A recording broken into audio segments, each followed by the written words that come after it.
Hi friends, అందరికీ నమస్కారం. అందరికీ స్వాగతం. మీకు పెళ్ళి లేదా లివింగ్ రిలేషన్ లేదా ఫ్రెండ్ లేదా ఉద్యోగం కావాలంటే మా ఛానల్ని సబ్స్క్రైబ్ చేసుకోండి. అలాగే పక్కన ఉన్న బెల్ ఐకాన్ కూడా ప్రెస్ చేయండి. మీరు విడాకులు తీసుకున్నవారు లేదా భార్య లేనివారు లేదా పెళ్లి కానివారు అయితే ఈరోజు మనకు వచ్చిన పెళ్లి సంబంధాన్ని చూడండి. పెళ్లి విషయం ఎందుకు ఈ విధంగా జరుగుతుందో అని చెప్పి మీలో చాలామంది బాధపడుతూ ఉంటారు. పెళ్ళి అనేది మీరు మాతో కనెక్ట్ అయ్యి ఉంటే అసలు పెద్ద విషయం ఏమీ కాదు. మాకు చాలామంది పెళ్లి కోసం ప్రతిరోజు వారి డీటెయిల్స్ పంపిస్తూ ఉంటారు. అమ్మాయిలు అబ్బాయిలు కావాలని, అలాగే అబ్బాయిలు అమ్మాయిలు కావాలని మాకు చెప్తూ ఉంటారు. కొన్ని పెళ్లి సంబంధాలు అయితే చాలా అర్జెంట్ పెళ్లి సంబంధాలుగా ఉంటాయి. లివింగ్ రిలేషన్ అమ్మాయిలు కూడా చాలామంది మా దగ్గర ఉన్నారు. మీరు ఒంటరిగా అమ్మాయి తోడు లేని వారైతే స్క్రీన్ మీద చూపించే అమ్మాయిని ఒకసారి చూడండి.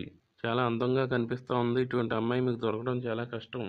1,00,000 మంది అమ్మాయిల్లో ఒక అమ్మాయి మాత్రమే ఇంత అందంగా ఉంటుంది.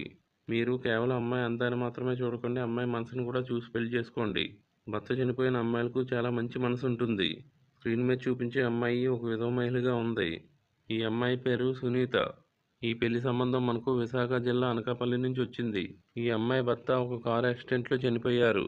నిద్రమత్తులో కారు డ్రైవ్ చేసుకుంటూ ఒక లోయలో పడిపోయారు.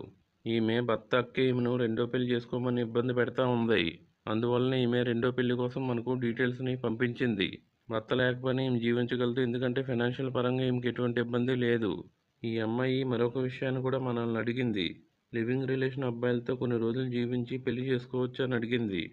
మీలో ఎవరైనా ఈమెతో కొన్ని రోజులు లివింగ్ రిలేషన్లో ఉంటూ ఈ మనసును మీ వైపు తిప్పుకోవాలి, లేదంటే జీవితకాలం ఈమెతో జీవించాలి అనుకుంటే పెళ్లి ప్రపోజల్ను కూడా ఈమెకు పంపించవచ్చు. 5.3 ఇంచెస్ ఎత్తును కలిగి ఉన్నారు.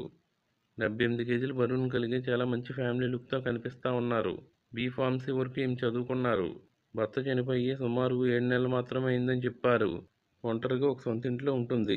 వయసు కేవలం 38 సంవత్సరాలు మాత్రమే. ఈమెను పెళ్లి చేసుకున్న వారు తప్పకుండా ఈమె బిజినెస్కి అలాగే వంట పనుల్లో సాయంగా ఉండాలి. ఈ అమ్మాయికి అమ్మగారు అయితే లేరు, ఆల్రెడీ చనిపోయారు. నాన్నగారు మాత్రమే ఉన్నారు. ముంబైలో ఉద్యోగ నిమిత్తం ఉంటున్నారు. ఈమె షాపులో 3 పనివారు కూడా ఉన్నారు. వారి చేత మీరు పని చేయించగలిగేవారు అయి ఉండాలి. తెలుగు భాష తెలిసి మంచిగా కస్టమర్స్తో మీరు మాట్లాడగలిగే చాతుర్యం అయితే మీకు ఉండాలి. ఇటువంటి అమ్మాయి పెళ్లి సంబంధం మీకు దొరకడం చాలా కష్టం.